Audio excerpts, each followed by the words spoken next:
I'm reading 1,000 poems this year. I'm a little bit off pace, but anyway, I'm going to do a bunch from Dickinson. I was going to say Plush. Oh, I've read so much Plush, and yeah, it's been great actually. But I'm going to read a bunch from Dickinson. I'll try to get to about 10, and we'll see how it goes from this little collection of her poems. And I'm starting from what they are numbering, number 90, but I'll list them in the description box below, and try to tag the start times just so you can find the one that you're after. Anyway, let's see how we go. I'll do like, I don't know, 8 to 10 minutes or something. TBD. Okay, you ready? A winged spark doth soar above.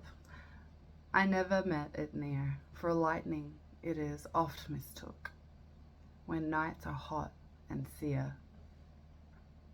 Its twinkling travels, it pursues, above the haunts of men, a speck of rapture, first perceived, by feeling it is gone, rekindled by some action quaint.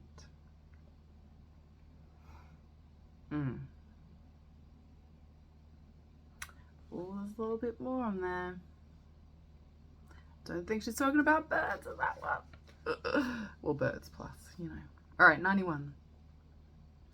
The spider holds a silver ball in unperceived hands, and dancing softly to himself, his yarn of pearl unwinds. He plies from naught to naught in unsubstantial trade, supplants our tapestries with his in half the period. Ooh. An hour to rear supreme his continents of light. Oh, that's lovely. Then dangle from his house, from the housewife's broom, his boundaries forgot. Oh, that's so pretty.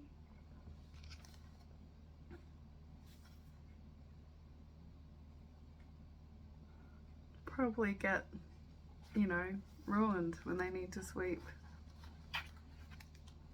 These like temporary constructs in nature, or do we just consider them temporary because we're so good at destroying them? Anyway. 92. More spiders.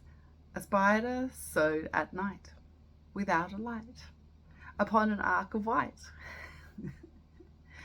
If ruff it was of dame, or shroud of gnome, himself in form of immorality, his strategy was physiognomy of immortality.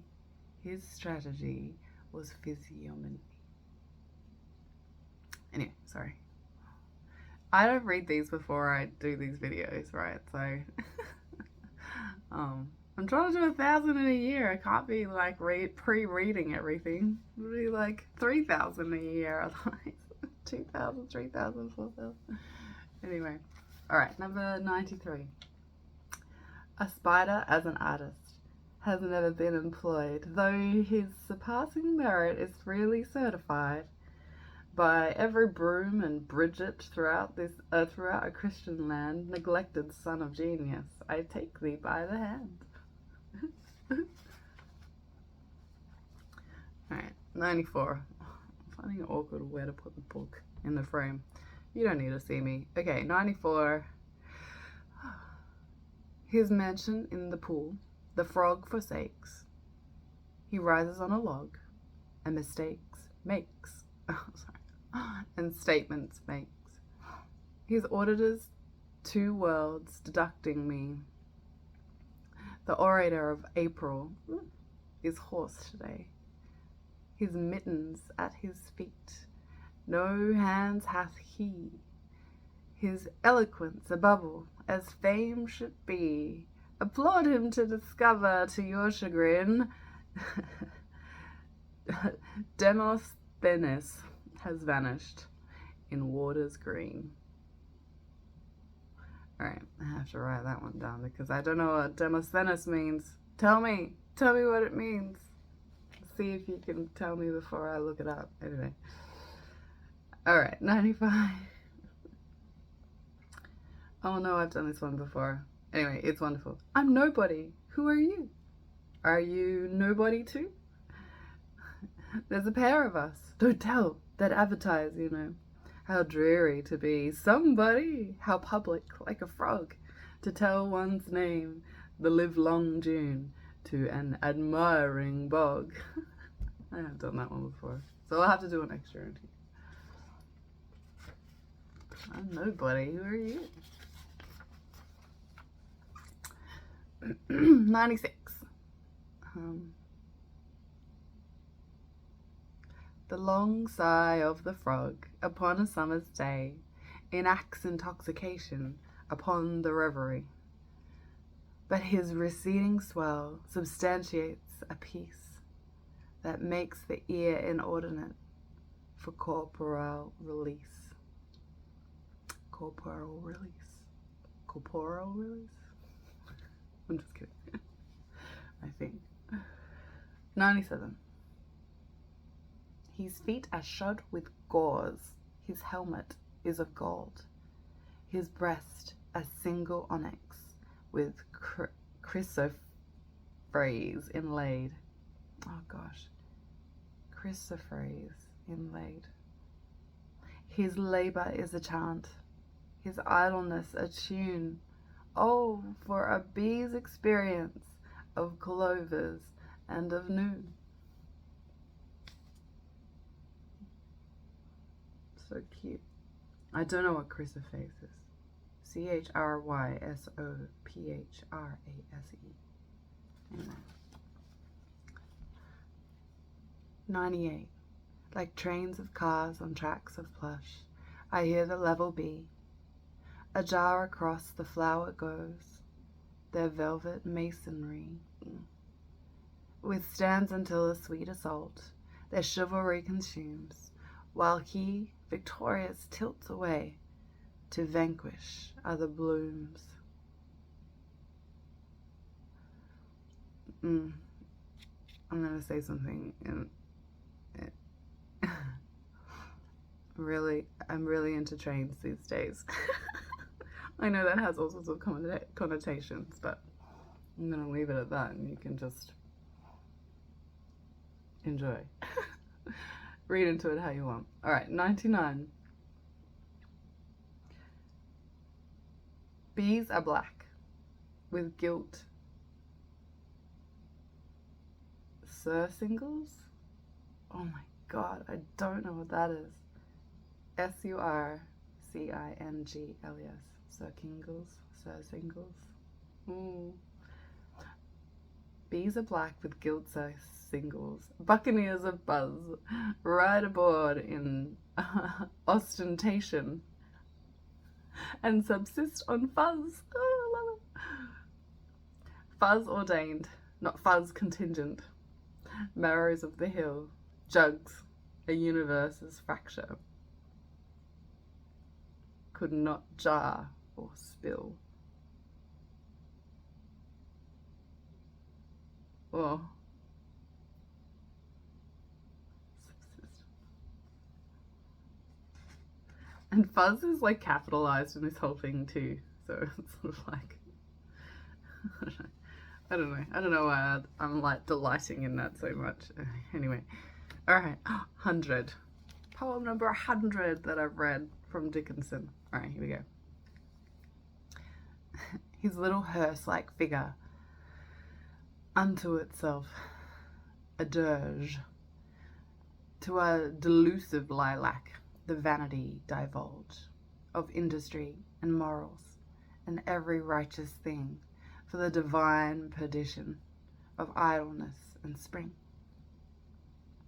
Where am I at? 9 minutes and a bit. I'll do a couple more. Why not, right? 101. A feather from a whippoorwill.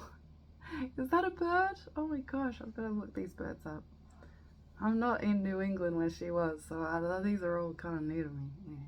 A feather from a whippoorwill, that everlasting sings, whose galleries are sunrise, whose opera the springs, whose emerald nest in ages spin of mellow murmuring thread, whose beryl egg what schoolboys hunt in recess overhead.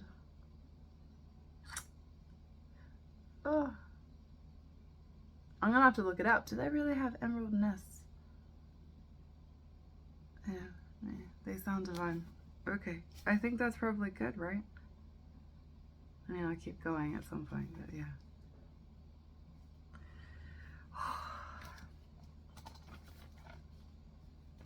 I've read a fair few poems this year now, and I think while I do quite enjoy Dickinson's, and they're sort of whimsical, short, sharp, you know, and they always rhyme, and they're not always just surface level, right? You do get this sense that she was very reclusive. I think you feel that, and that she's like in her head kind of making friends with nature. And I do, the fact that she wrote like 1,700 of those little poems and they were never published in her lifetime, I just find quite remarkable. But I mean, I think most people wouldn't even read 1,700 poems in their lifetime, let alone write them. And I mean, they're quite short, right? And they're more like observations, and some of them just stay surface level, kind of flittering about. But others will reflect on something deeper, and it's almost like she's kind of used this as like a buffer for something else in her life.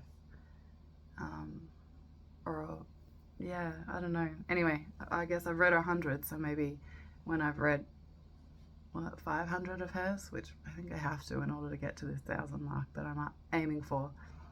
Once I've done that, maybe I'll have a better sense of it.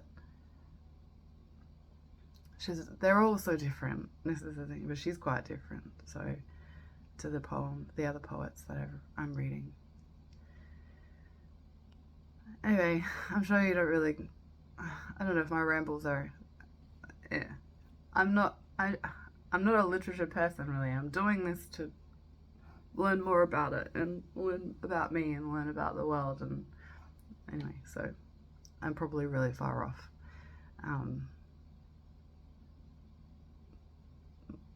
That's the journey. I'm gonna go and have coffee.